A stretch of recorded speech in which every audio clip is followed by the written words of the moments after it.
Le nom de votre société, La Grande Odyssée. La Grande Odyssée Organisation. Voilà. Et que va-t-il se passer le 23 janvier, puisqu'on va entrer dans cet événement qui n'est pas une première, mais qui est une 9e. 3 janvier, c'est une date qui vous sera chère en 2013, Henri.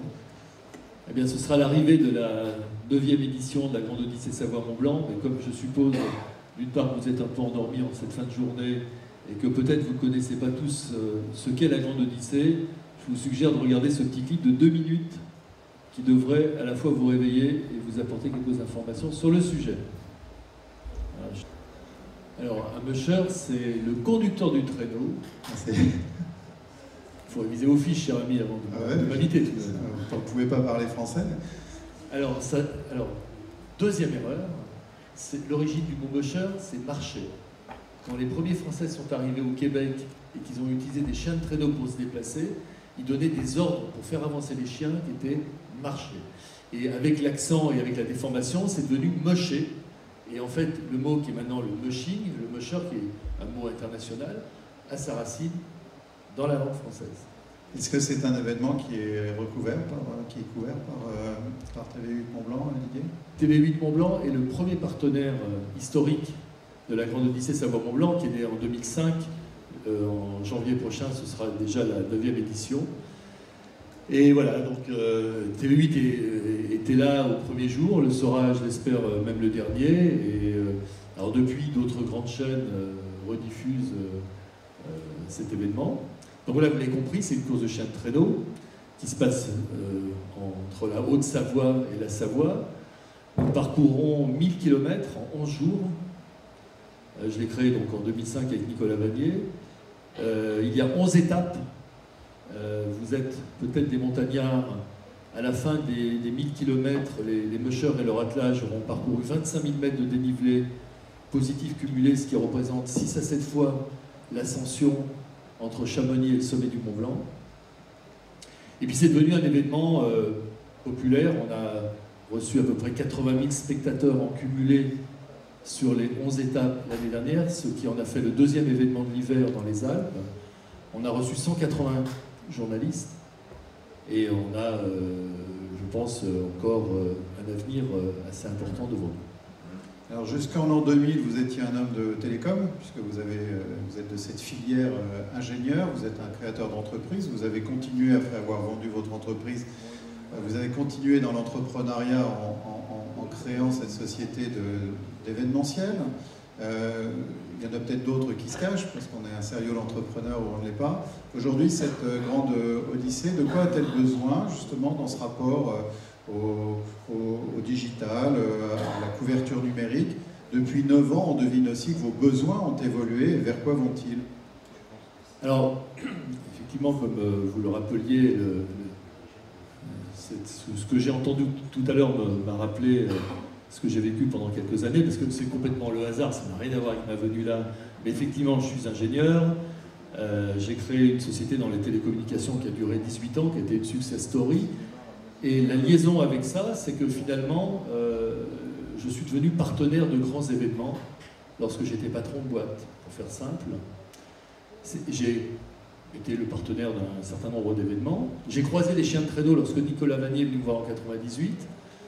J'ai vendu ma société en 2000, avant l'éclatement de la bulle Internet. C'était la bonne idée de l'année.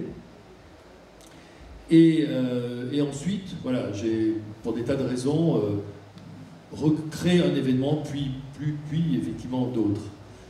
Alors, si je fais ce petit parallèle, ce petit rappel, c'est que lorsque j'ai créé la Grande Odyssée, en partant vraiment de rien, et pour le coup, c'était un vrai projet d'entreprise, parce qu'il a fallu trouver... C'est comme lorsque vous montez une pièce de théâtre, il faut trouver le théâtre, les acteurs, le metteur en scène et les financeurs. Et tout ça, c'est tout de même extrêmement compliqué. Mais j'ai voulu y mettre de la technologie. C'était mon petit côté ingénieur qui revenait. Et dès le premier jour, lorsque le projet a commencé à prendre corps, il a fallu tout de même 2 ans et demi de travail à temps plein pour pouvoir le faire. J'ai voulu mettre de la technologie, non pas parce que je voulais de la technologie, mais c'est parce que je pensais que la technologie pouvait rendre la chose spectaculaire. lorsque j'ai créé cet événement, je ne l'ai pas créé comme un passionné créerait une course ou un événement dans quelque chose que lui-même pratique. Je n'étais pas musher moi-même, même si depuis je le suis devenu. Je l'ai créé comme un entrepreneur qui a dit, tiens, là il y a tout de même un sujet qui fait frémir tout le monde, parce que c'est beau, ça véhicule de l'émotion, et je l'ai pris en professionnel. Et pour qu'un projet comme ça se développe, il faut initialiser une espèce de boucle qui est la médiatisation, les partenaires, le succès, et tout ça s'enchaînant. Et on est encore loin d'y être parvenu totalement. Et donc, pourquoi j'ai voulu y mettre de la technologie? Parce que je voulais rendre la chose visible par d'autres. Et le problème des mushers qui sont dans la montagne, c'est à peu près le même problème qu'ont les navigateurs. On voit un navigateur partir, mais quand il est sur l'eau, ben on ne le voit plus. Et un musher, c'est pareil. Vous avez vu là des images de départ, d'arrivée, très spectaculaires, mais ce ne sont que le début des épreuves qui attendent ensuite les concurrents, car ils vont être dans la montagne. On trace 600 km de pistes qui ne sont utilisées qu'une fois entre le nord de la Haute-Savoie et la Savoie. C'est la seule fois de l'histoire que cette chose-là se passe. Donc, j'ai dit, tiens, on va faire du tracking GPS. Ce serait sympa de pouvoir suivre sur des écrans, comme à la NASA, les mushers qui se baladent dans les montagnes. Il y a une vingtaine d'attelages. Et donc, je me suis mis en quête de sociétés qui étaient capables de faire cela, parce qu'on pense que c'est simple, mais ça ne l'est pas, pour plusieurs raisons. D'abord, il faut que le produit, le terminal, alors vous êtes tous des techniciens, vous avez quelques cultures dans les télécoms, donc ça revient à transmettre des positions GPS à un certain moment via un réseau. Ces positions GPS, il faut ensuite les mettre sur des cartes, et puis faire du suivi de ces gens-là. De ces gens-là, il y en a 20 à faire en simultané, dans des zones qui ne sont pas couvertes, souvent par les réseaux, vous l'avez évoqué tout à l'heure, ou mal couvertes, donc il faut des systèmes de stockage et tout. Enfin, c'est très compliqué à faire, et il y a en fait assez peu de sociétés qui savent le faire. Donc on a mis en place voilà, un suivi GPS, qui continue à exister actuellement, que l'on utilise beaucoup en sécurité, pour finalement savoir où sont les gens quand on les a paumés. Mais ça, finalement, on pourrait s'en passer, parce que bon, on a des gens sur la piste, on a des systèmes de radio, on arrive à se débrouiller. Mais par contre, ça permet au PC Course de devenir un peu le centre de la NASA. Et on reçoit des journalistes ou des invités, et on regarde sur des grandes cartes, et on commente. Et les gens ont l'impression de vivre l'aventure en regardant un écran. Mais en fait, la chaîne de télécom qui est nécessaire pour faire ça, elle est tout de même assez complexe. Et on a généré, on a mis en évidence des difficultés de débit, de transmission. Et en plus, depuis 2 ans, on ne le fait plus, mais auparavant, on passait également en Suisse. Donc la continuité du signal quand vous passez la frontière dans les montagnes, c'est encore autre chose. Enfin, voilà, donc, on est très médiatisé, on produit des images, on produit beaucoup d'images. Je dirais même que la Grande Odyssée, c'est typiquement le genre d'événement qui ne vit que par les images qui sont produites, parce que 99% des gens ne voient que les images. Ces images, plus elles sont, il faut qu'elles soient de bonne qualité, comme vous avez pu le voir tout à l'heure, pour faire rêver. Donc il faut les prendre et il faut les transmettre. On produit tous les jours, on coproduit tous les jours, d'ailleurs depuis 3 ans avec TV8 Mont-Blanc, un journal télévisé qui fait 8 minutes. 8 minutes d'images, on a renoncé à les faire en haute définition, mais même lorsque ce n'est pas en haute définition, ça représente des gigabits à transmettre, et ça représentait, parce que c'est en train de s'arranger, vous ne le savez peut-être pas, parce qu'on ne se connaissait pas, la seule personne que je ne connaissais pas, TV8, mais on va utiliser le système Satway pour transmettre cette année, et ça représentait des heures d'une personne qui doit être devant un PC juste pour vérifier que le fichier y part. Et comme on fait du temps réel, et que les courses sont plutôt dans la journée, et que monter des journaux télévisés, ça prend du temps, c'est entre 2h et 6h du matin que ça se passait. Donc ça, c'était l'enfer. On espère que ça va s'arranger. Ça s'arrange un petit peu, parce que alors, je suis utilisateur des stations de ski, j'en parcours 40 dans l'hiver, et je peux témoigner que, en tant qu'utilisateur lambda, les infrastructures tout de même s'améliorent. On trouve de plus en plus du débit, des endroits où on peut le faire, mais ça c'est tout de même un vrai problème. Et puis pour terminer, on a beaucoup de journalistes qui viennent et qui ont le même problème, ils doivent transmettre, bon les textes ça sert à rien du tout, ils doivent transmettre des images, on a l'AFP, etc.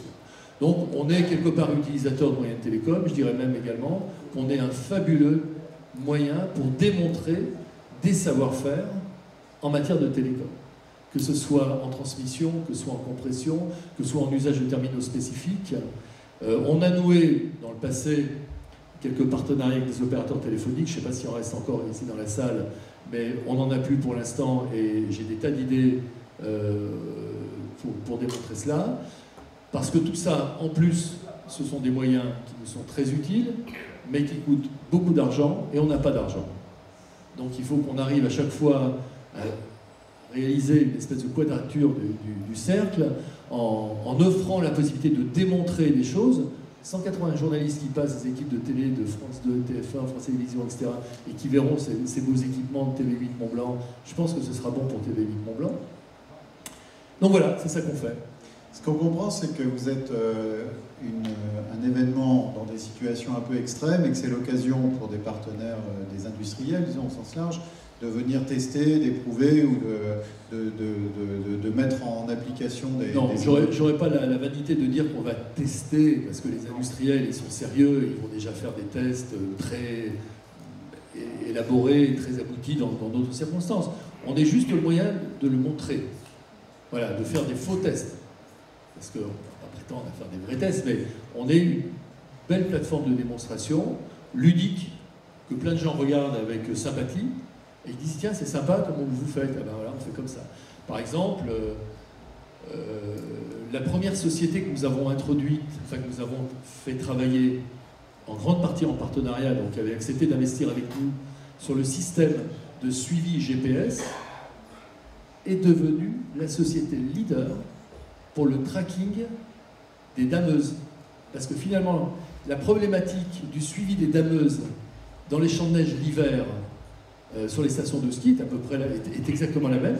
Et donc au final, on les a introduits dans les stations, ils ont adapté leur matériel, ils ont discuté avec les exploitants de remontée mécanique, et puis petit à petit, c'est la société leader, ils ont maintenant développé et spécialisé leurs produits, mais voilà comment finalement, au travers de simples contacts amicaux et de partenariats, on arrive à mettre en place des activités industrielles. Les maires dont vous êtes l'interlocuteur pour traverser leur territoire, pour les associer à votre odyssée, quel est leur état d'esprit aujourd'hui? Quelle est la température de ces élus locaux quant à la solitude de leur territoire ou le maigre lien au reste du monde par ces canaux digitaux? Vous savez, je passe une grande partie de mon temps de station en station et j'ai pas du tout l'impression de passer de village isolé en village isolé, voire plutôt l'inverse. Donc de ce point de vue-là, j'ai pas grand-chose à dire. La position des élus par rapport à un événement comme celui-là s'articule essentiellement au niveau des retombées que le territoire va pouvoir, dont le territoire bénéficiera à l'issue de cet événement. On est dans le domaine de la communication dite hors média. Si on parle professionnel, un événement, quel qu'il soit pour une collectivité locale, c'est un support de communication. Donc elle devrait analyser son investissement dans ce support de communication en fonction des retombées, enfin du message qu'elle veut propager et des retombées qu'elle peut en attendre. Je vais proposer à la régie, si elle nous entend, peut-être sans le son, de repasser les images, parce que c'est vrai que c'était une belle captation de... Non, c'est fini? On avait clos l'ordinateur. C'est quoi un bon musher? Je me disais qu'un musher, c'est donc un conducteur d'équipage au sens large. Les élus locaux sont des conducteurs d'équipe, des conducteurs de territoire. Qu'est-ce qui fait la qualité d'un meneur comme ça? Alors, c'est une question qui demande une réponse un petit peu développée. Alors, le musher, c'est le pilote de l'attelage. Alors, vous avez pu noter d'abord qu'un musher, il parle à ses chiens. Il n'a pas de fouet, il n'a pas de rêve. Lorsque vous êtes un cavalier, vous avez des étriers, vous avez des rênes, vous avez des cravaches, vous avez des éléments pour faire pression sur l'animal. Le musher, il a que sa voix. Les chiens sont des animaux intelligents. Un chien, par jeu, il va courir 100 mètres. Un chien, par jeu, il ne va pas courir 80 km par jour. Et donc, le musher, c'est un véritable coach d'une équipe. Conduire un attelage de chiens dans les conditions des courses longue distance, comme la Grande Odyssée Savoie-Mont-Blanc, c'est quelque chose qui demande des jours, des semaines, des mois de travail. Un peu comme le coach d'une équipe, il doit connaître ses joueurs. Dans le cas précis d'un musher, il les élève, il les soigne, il dort avec eux de temps en temps, il leur parle, et il faut l'avoir vécu. Alors moi, je suis chacune des éditions et la plupart de l'intégralité des étapes, parce que je pilote des cadres sur une motoneige. Donc je vois les mushers sur le terrain. Et vous voyez vraiment les chiens qui se retournent, qui le font pour leur musher. Et les mushers sont des gens absolument extraordinaires. Ils sont extraordinaires parce que non seulement il faut être passionné, parce que si on n'est pas passionné, on ne peut pas faire tout cela, mais ils ont une aptitude à coacher, à diriger. Et d'ailleurs, les grands mushers pourraient être des grands chefs d'entreprise. Parce que diriger un attelage de 14 chiens, dont le chien de tête se trouve à peu près à 20 mètres devant vous, de nuit, dans le brouillard, dans des conditions difficiles, c'est très compliqué. Et un chien qui ne veut plus courir, il s'arrête et il court plus. Et on n'a pas un moyen de le contraindre. Ce sont des gens que j'ai découverts, je ne les connaissais pas. Maintenant, j'ai un très profond respect pour eux, parce que c'est vraiment une population tout à fait à part. Je terminerai par dire que si vous avez un voisin qui a un chien, vous trouvez ça sympa, pour avoir un attelage de course comme ça de 14 à 15 chiens, 16 chiens, il faut en avoir au minimum 30. En Alaska, c'est 100, 120. En Finlande aussi, en Norvège aussi. Un voisin qui a 120 chiens, vous êtes déjà beaucoup moins copains avec lui. Donc ce sont des gens qui souvent ont des conditions difficiles, parce que même les collectivités locales ne sont pas prêtes à recevoir un chenil d'une centaine de chiens. Si vous avez un chien, il faut le nourrir, ça coûte des sous, il faut l'emmener chez le vétérinaire. Quand vous en avez 50, c'est 50 fois ça. Ça demande beaucoup d'argent. Ben voilà, c'est des gens tout à fait particuliers, et c'est ça qui fait la beauté d'une compétition comme ça. Pourquoi les médias s'intéressent à la Grande Odyssée? C'est parce que les 20 mushers sont 20 véhicules d'histoire. Chaque musher, homme ou femme, c'est-à-dire une des rares disciplines dans lesquelles hommes et femmes sont exactement dans la même compétition. Et ce sont des gens tout à fait peu ordinaires qui ont une histoire particulière et un charisme extrêmement important. Merci. On va proposer à notre auditoire peut-être de s'approprier un peu mieux cette aventure. J'ai encore quelques questions. Vous connaissez, non? Oui, Jean-Luc.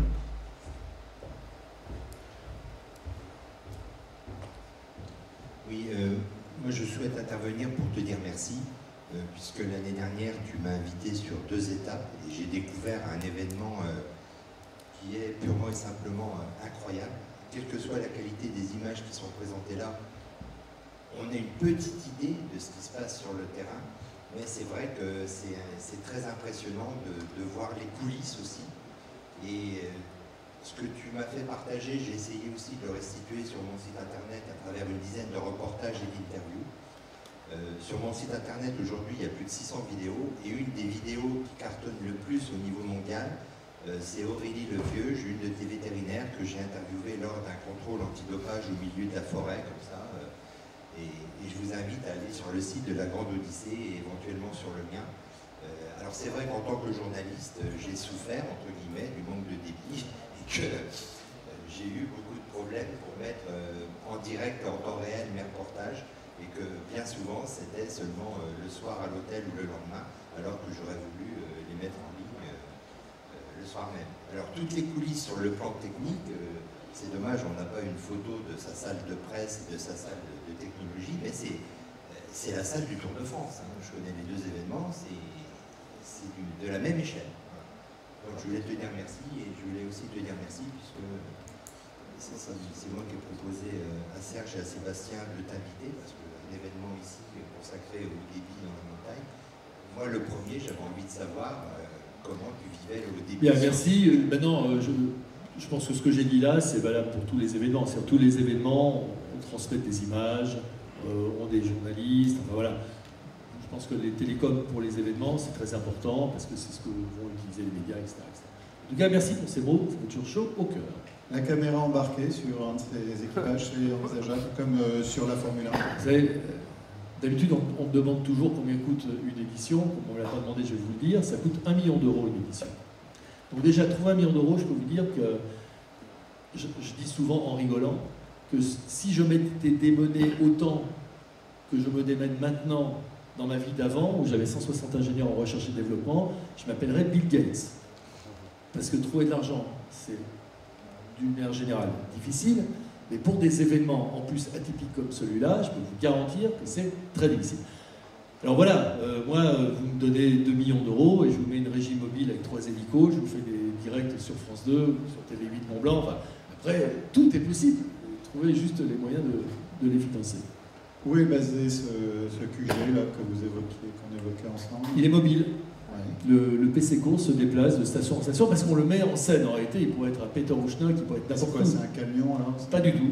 C'est exactement une configuration comme ça. Le PC Course serait sur la scène avec tous les PC, un vidéoprojecteur, et puis les journalistes, les invités sont comme vous et suivent la course. D'accord, donc vous passez d'un site fixe. On le met en scène dans chacune des stations. D'accord.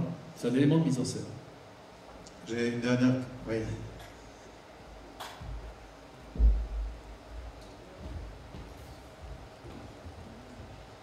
Oui, bonsoir. J'avais une petite question concernant le nombre d'équipages. Vous parlez de 20 équipages, si j'ai bien retenu. Ça paraît pas beaucoup.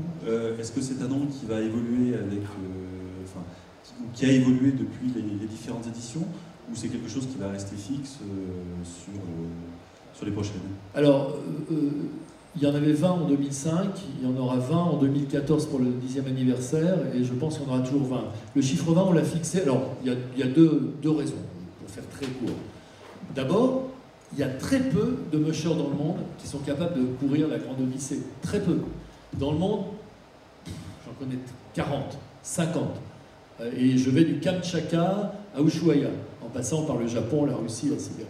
Pourquoi? Parce que traditionnellement, les courses de chiens de traîneau se placent sur le plat, là où il fait très froid, dans des conditions très rudes, mais pas avec 25 000 mètres de dénivelé, des montées et des descentes. Donc c'est pas du tout le profit. D'ailleurs, on est en train de faire naître quelque part le traîneau de montagne avec des évolutions technologiques sur le freinage, la prise de car, etc. Donc déjà, il n'y a pas de thème. Ensuite, en avoir 20, ça suffit pour faire le spectacle. On fait des départs qui sont des départs de type contre-la-montre, sauf un qui est un départ en parallèle, vous l'avez vu à l'image. 20 attelages, ça fait 1 heure de spectacle sur un départ, c'est largement suffisant. Et puis, la dernière chose, c'est qu'un attelage, c'est pas simplement un gars qui se balade avec son traîneau et son sac à dos. Il y a 16 chiens, un camion, 500 kg de matériel, 3 personnes pour l'aider, et dans les stations, on a de vrais problèmes de parking. Donc déjà, quand nous on arrive avec nos 20 mushers, nos 35 véhicules, nos 7 motoneiges et notre hélico, il faut déjà qu'on arrive à caser tout ça. Donc on n'arriverait pas à faire plus. Voilà, donc 20. Voilà. Et j'ai une dernière question. Est-ce que ce type de course existe dans d'autres pays, ou est-ce qu'elle va créer Il y a dans le monde des courses de chiens de traîneau une petite dizaine de courses dites longue distance, dont la plus mythique s'appelle l'Iditarod, qui part de Fairbanks pour aller à Nome en Alaska, au nord de l'Alaska, qui fait 1600 km, 1000 miles d'affilée. Et il y a la Yukon Quest, enfin bref, il y a 3, 4, 5 grandes courses longue distance, non-stop. Les attelages partent le premier jour à un endroit, on leur donne rendez-vous 1000 miles plus loin, quand ils arriveront, dans l'état où ils arriveront. Nous, on est une course à étapes. On est sur le modèle du Tour de France. On fait toujours des étapes, contre la montre ou pas, enfin, voilà. Et on est dans les montagnes. On est la seule et unique course au monde dans l'arc alpin et dans les montagnes. Donc voilà. Et je ne pense pas qu'il va y en avoir d'autres parce que c'est très très compliqué à organiser. Vous allez en Norvège, vous prenez une rivière gelée, vous la remontez sur 60 km et vous ne faites rien d'autre. La piste, elle est naturelle. Quand on se tape nous, des pistes de 80 km entre Notre-Dame-de-Bellecombe et Megève et qu'on trace dans des zones qui sont des zones Natura 2000, frappées d'arrêtés de biotopes avec des arrêtés d'avalanche, enfin bon, c'est très très très compliqué. Il faut avoir la folie qu'on avait quand on l'a lancé pour faire ce genre de truc. Donc ça m'étonnerait beaucoup que d'autres gens le fassent. Écoutez, merci pour ces réponses. Et puis Telstra serait content de participer un petit peu, de mettre sa pierre à l'édifice pour votre prochaine édition. Voilà. Eh ben, merci. On se verra après. Est-ce que j'offre la dernière question de notre après-midi? Vous êtes un entrepreneur. Aujourd'hui, les élus locaux, les patrons de services communaux, intercommunaux, dans les conseils généraux, etc., sont aussi des encadrants, ils sont tenus d'innover, de progresser. Ce qui fait la réussite d'un porteur de projet, comment on porte un projet à son terme, et puis au terme suivant et au terme suivant, quelle est la recommandation que l'entrepreneur que vous êtes veut véhiculer? Je ne vais pas m'installer en donneur de leçons, mais il faut juste être entrepreneur et suivre, avoir de la stratégie, avoir une vision à moyen terme, savoir convaincre. J'ai jamais fait de politique, mais je pense que si maintenant je me présentais aux élections, des réunions de très haut, j'en ai fait un sacré paquet, parce que, bien entendu, lorsque vous... Cet événement, il est quelque part dans le domaine de l'innovation. Pardon? Non, je demandais à votre voisin s'il souhaitait s'adresser à vous. Donc cet événement, il est un peu dans le domaine de l'innovation, parce qu'il sort un peu des sentiers battus, c'est pas du ski, c'est pas de la voile, c'est pas du ski de fond, enfin voilà, c'est un truc un petit peu nouveau. Et donc il faut sans arrêt convaincre. Convaincre que c'est bon pour l'image, que c'est bon pour... Enfin, et donc, il faut avant tout ne pas lâcher, comme disent les jeunes maintenant, avoir une idée fixe et avancer. Voilà. Et meucher. Voilà.